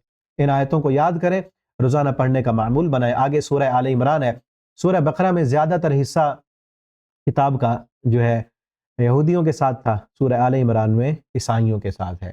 دونوں میں خطاب اہل کتاب کے ساتھ ہے، دونوں صورتوں میں، اور دونوں صورتوں کو زہراوین کہا گیا ہے۔ ایک حدیث میں آتا ہے کہ قیامت کے دن یہ دونوں صورتیں اپنے پڑھنے والے پر سائبان بن کر آئیں گی قیامت کے دن۔ تو ان دونوں صورتوں کو پڑھیں گے۔ آپ صلی اللہ علیہ وسلم نے فرمایا ان کا پڑھنا جو ہے باعث رحمت ہے اور ان کا چھوڑ دینا باعث حسرت ہے۔ ان دونوں صورتوں کو پڑھنا، تو دونوں صورتوں کی فضیلت ہے۔ اس میں اس سورت کے شروع میں کہا گیا کہ کچھ آیتیں جو ہیں والذی انزل علیک الکتاب منہ آیات محکمات، کچھ آیتیں محکم ہیں۔ محکم کا مطلب جس میں واضح دو ٹوک پیغام ہے۔ آیات محکمات سے مراد کیا ہے؟ محکم آیتیں وہ کون سی ہیں؟ جن آیات میں حلال و حرام ذکر کیا گیا نا وہ واضح ہیں۔ الحلال بین والحرام بین، حلال بھی واضح ہے، حرام بھی واضح ہے۔ تو جن آیات میں احکامات ہیں وہ احکامات والی آیتیں واضح ہیں۔ اور ہن ام الکتاب، وہ اس کتاب کی اصل ہیں، وہ اساس ہیں، وہ بنیاد ہیں اسلام کی۔ وَأُخَرُ متشابہات، کچھ آیتیں ایسی ہیں جو متشابہات میں سے ہیں، یعنی جن کا معنی اور مفہوم واضح نہیں ہے، ٹھیک ہے، اب ان پر ایمان لانا واضح جو ہے وہ لازمی ہے۔ یعنی جس طرح جہنم کی کیفیتیں، میدان آخرت کے جو حالات ہیں، جو مراحل ہیں، ان کی حقیقت کو تو ہم نہیں سمجھ سکتے نا کہ کس طرح ہوگا، کس طرح، کیونکہ ہم نے دیکھا نہیں۔ وہ عین الیقین تو نہیں ہے نا، علم الیقین ہے، لیکن ہمیں علم ہے، اس پر یقین ہے۔ تو ایمان والے کیا ہیں؟ ان پر صرف ایمان لاتے ہیں، جیسے اللہ نے بتایا ہے ویسے ہمارا ایمان ہے، وہی معنی اور مفہوم لیتے ہیں جو ان الفاظ کا معنی عربی میں ہوتا ہے۔ اسی طرح اللہ رب العالمین کی صفات کے بارے میں، ابھی اللہ تعالیٰ کی کرسی کے بارے میں پڑھا کہ اب کرسی کیسی ہے اللہ رب العالمین کی، کہ جیسے انسان کے لیے کرسی ہوتی ہے ویسی نہیں، جیسے اللہ کی شان کے لائق ہے ویسے ہے۔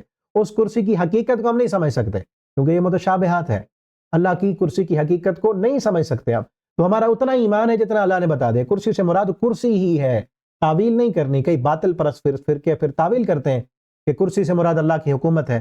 جو کرسی کا معنی ہے وہی معنی ہے، اور کیسی ہے جیسے اللہ کی شان کے لائق ہے ہمیں نہیں پتا۔ فَأَمَّا الَّذِينَ فِي قُلُوبِهِمْ زَيْغٌ، جن کے دلوں میں ٹیڑھ ہوتا ہے، فَيَتَّبِعُونَ مَا تَشَابَهَ، تو وہ متشابہ آیتوں کے پیچھے چل کے لوگوں کے اندر فساد برپا کرتے ہیں۔ من ابتغاء الفتنہ، فتنہ چاہنے والے، فساد مچانے والے، تعویلا، اور اس کے باطل معنی بیان کرتے ہیں، تعویلات کرتے ہیں۔ یعنی کرسی کا معنی کرسی نہیں لیں گے، کوئی اور معنی کریں گے۔ اللہ کی صفات کے معنی کہ اللہ کی صفات کے لیے جو الفاظ بیان ہوئے ہیں ان کے معنوں کی تعویل کریں گے، تو تعویلات سے بچنا ہے۔ وما يعلم تأویلہ الا اللہ، ان معنوں کی حقیقت کو، ان کی حقیقت کو اللہ رب العالمین جانتے ہیں، الا اللہ، اللہ تعالی جانتے ہیں۔ والراسخون فی العلم، اور جو راسخ فی العلم ہے، یقولون آمنا بھی، وہ کیا کہتے ہیں؟ آمنا بھی، ہمارا ایمان ہے بس اس پر۔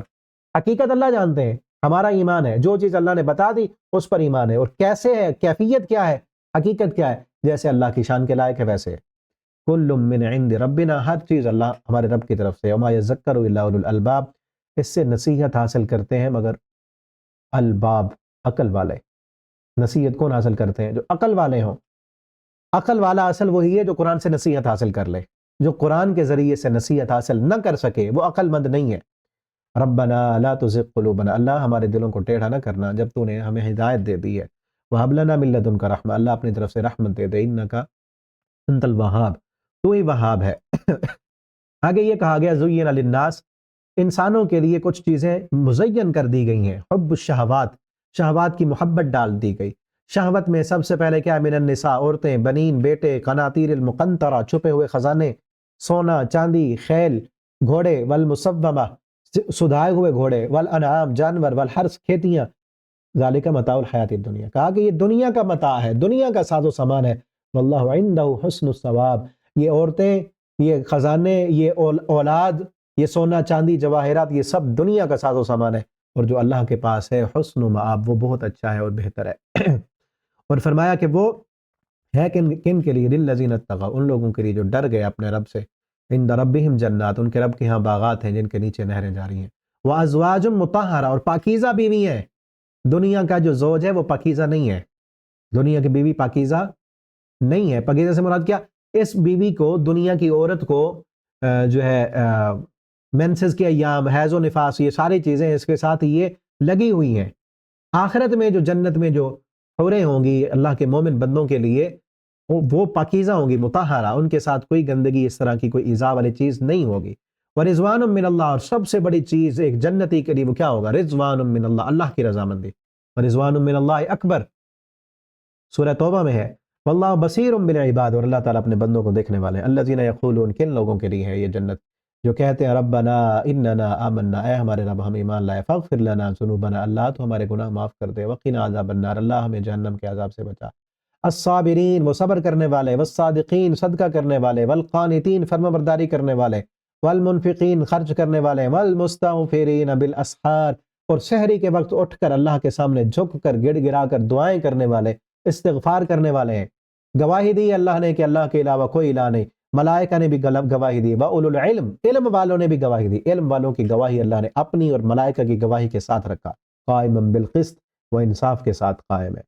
ان الذین یکفرون بآیات اللہ، وہ لوگ جنہوں نے کفر کیا ہماری آیتوں کا اور انبیاء کے ساتھ قتال کیا بغیر حق کے، اور وہ یقتلون الذین، ان لوگوں کے ساتھ بھی لڑائی کی جو انصاف کا حکم دیتے ہیں، فبشرہم بعذاب علیم، ان کے لیے دردناک عذاب کی خوشخبری ہے۔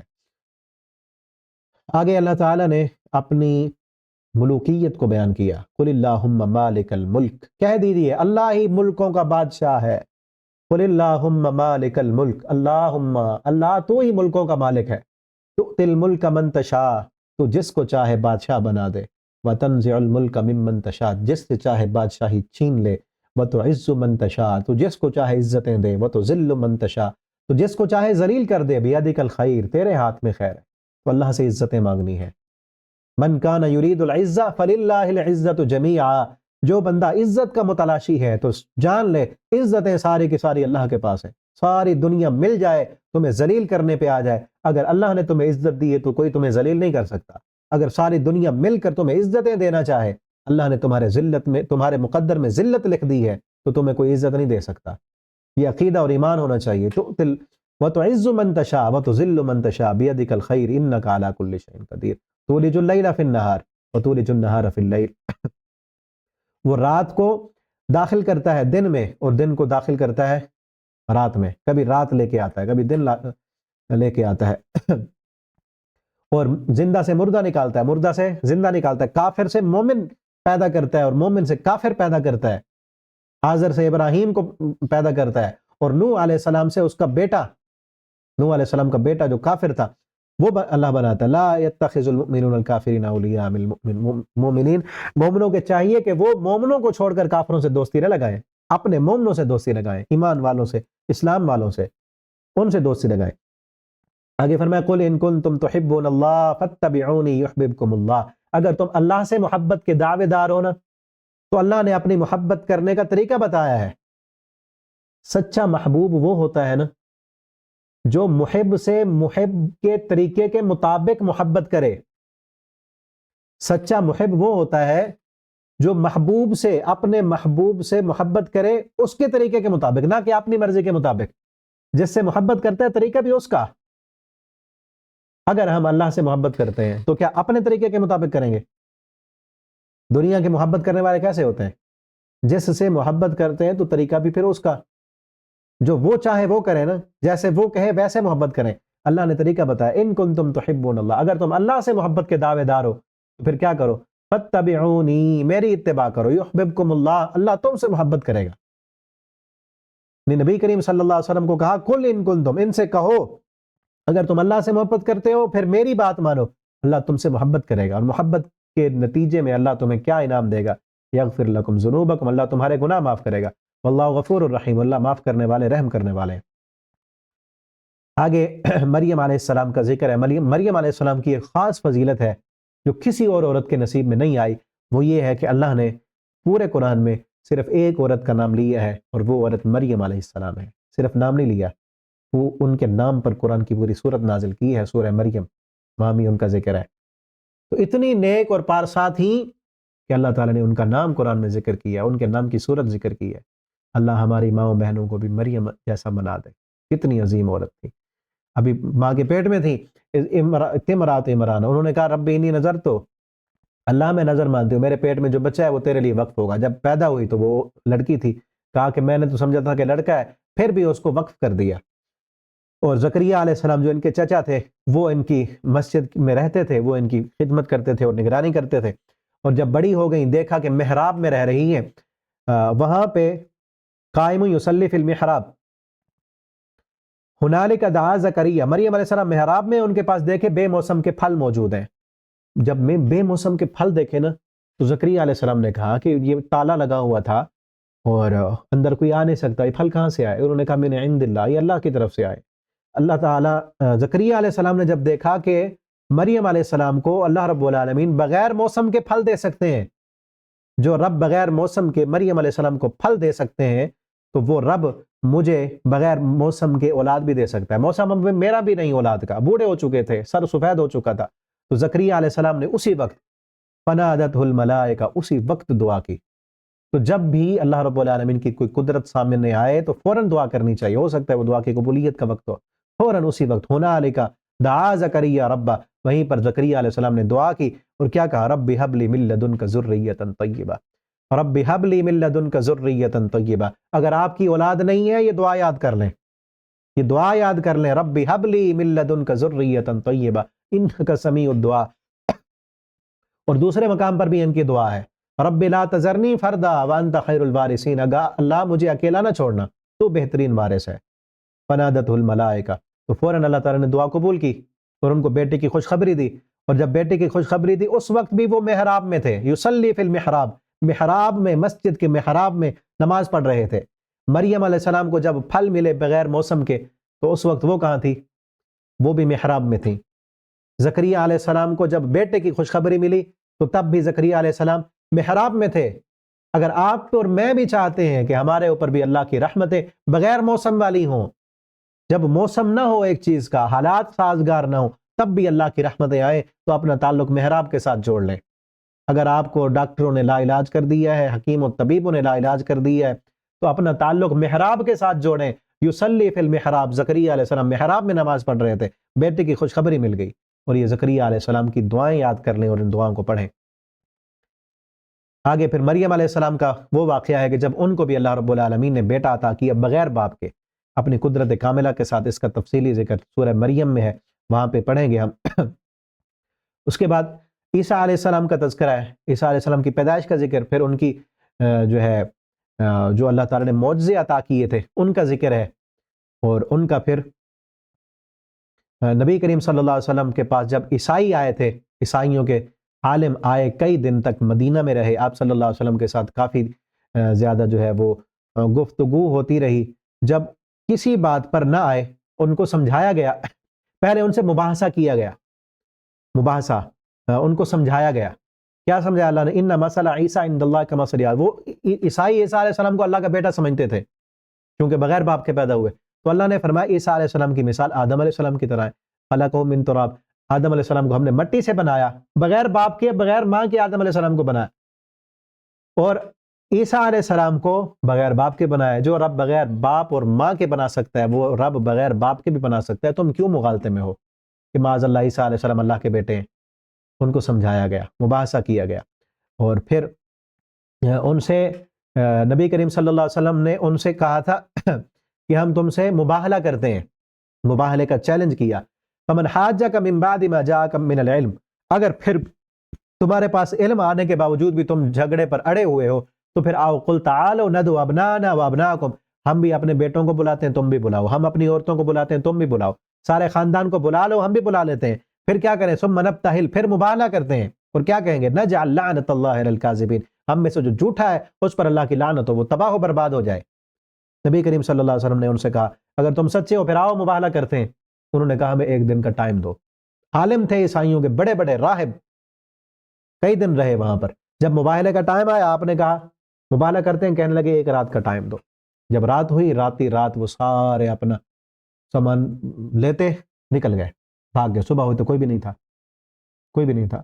نبی کریم صلی اللہ علیہ وسلم کو پتہ چلا، آپ نے فرمایا اگر یہ مباہلہ کر لیتے، اگر یہ مباہلہ کر لیتے تو ان کا پورے کا پورا خاندان اللہ رب العالمین تباہ و برباد کر دیتے، کیونکہ یہ جانتے تھے کہ میں سچا ہوں اور یہ جانتے تھے کہ ہم جھوٹے تھے، اس لیے بھاگ گئے. جب بھاگ گئے پھر ان کو یہ کہا گیا قل تعالوا، اگر یہ بھی تم نہیں کرتے نا تو آؤ. پھر مفاہمہ کر لیتے، مفاہمت. آج بھی یہ طریقہ ہونا چاہیے کہ مفاہمت اختیار کر لیں کسی کے ساتھ. سارے چیزوں پر آپ متفق نہیں ہو سکتے تو جن چیزوں پر اتفاق ہے ان میں تو مفاہمت کریں نا.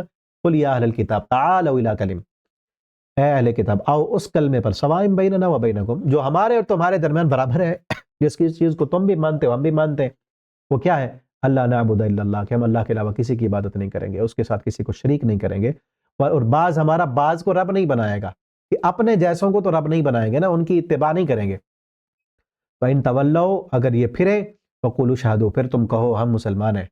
یا اہل الکتاب، اے اہل کتاب، لِمَ تُحَاجُّونَ، ابراہیم علیہ السلام کے بارے میں جھگڑا کیوں کرتے ہو؟ تورات نہیں نازل کی گئی نہ انجیل مگر ان کے بعد. ہاں انتم ہؤلاء حاجتم، تم جھگڑا کرتے ہو. فیما لکم بہ علم، اس کے بارے میں جس کا تمہیں علم نہیں ہے. فلم تحاجون فیما لیس لکم بہ علم، تو کیوں جھگڑا کرتے ہو جس کا تمہیں علم ہی نہیں. ما کان ابراہیم یہودیہ، نہ ابراہیم علیہ السلام نہ یہودی تھے نہ نصرانی تھے، لیکن وہ یکسو ہو کر فرما برداری کرنے والے مسلمان تھے، اور وہ مشرکوں میں سے نہیں تھے. یہودی کہتے تھے ہم ابراہیمی ہیں، اسرائیلی کہتے عیسائی کہتے ہم ابراہیمی، مشرکین مکہ کہتے ہم ہیں. اللہ نے فرمایا ابراہیم علیہ السلام نہ یہودی تھے نہ عیسائی تھے نہ مشرک تھے، وہ مسلمان تھے. اور کہا گیا یا اہل الکتاب، اے اہل کتاب، لم تکفرون بآیات اللہ، اللہ کی آیتوں کا انکار کیوں کرتے ہو، وانتم تشہدون، حالانکہ تم گواہ ہو. یا اہل الکتاب لم تلبسون الحق بالباطل، حق کو باطل کے ساتھ کیوں جوڑتے ہو اور حق کو تم چھپا لیتے ہو.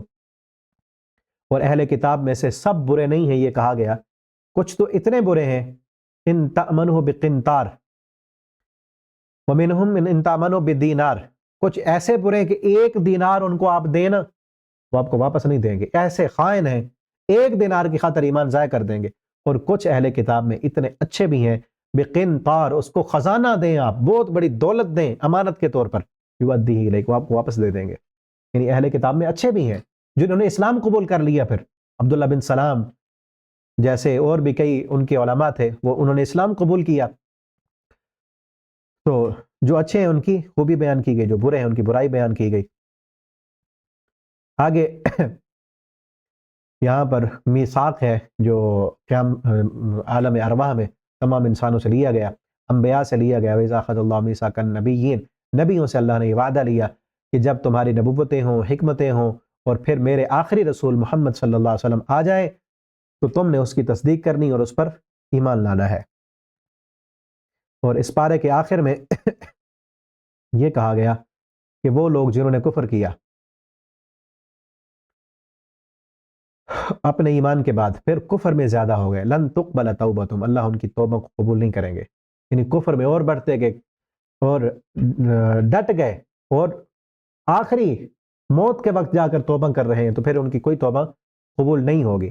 اور پھر یہ کہا گیا آج جو ایک شوشہ چھوڑا جاتا ہے ادیان واحدہ کا کہ سارے دین جو اللہ کو مانتے ہیں وہ سب ٹھیک ہے، سب ٹھیک نہیں ہے. اللہ نے اس کی تردید کی ہے. وَمَن يَبْتَغِ غَيْرَ الْإِسْلَامِ دِينًا، اسلام کے علاوہ کوئی اور دین لے کے آئے گا فَلَن يُقْبَلَ مِنْهُ، وہ دین قبول نہیں ہوگا. اللہ کے ہاں جو مقبول دین ہے تمام دینوں میں سے وہ دین اسلام ہے. نہ عیسائیت نہ یہودیت نہ کوئی اور مذہب، اب کوئی بھی دین صحیح نہیں ہے.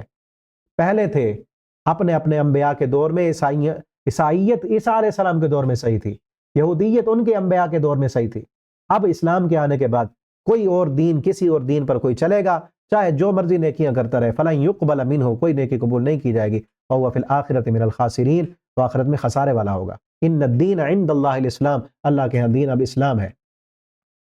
اللہ رب العالمین ہمیں قرآن کو پڑھنے، سمجھنے، اس کے مطابق عقیدہ عمل بنانے کی توفیق عطا فرما دے۔ بارک اللہ لی ولکم فی القرآن العظیم ونفعنی وإیاکم فی الآیات والذکر الحکیم۔ والسلام علیکم ورحمۃ اللہ وبرکاتہ۔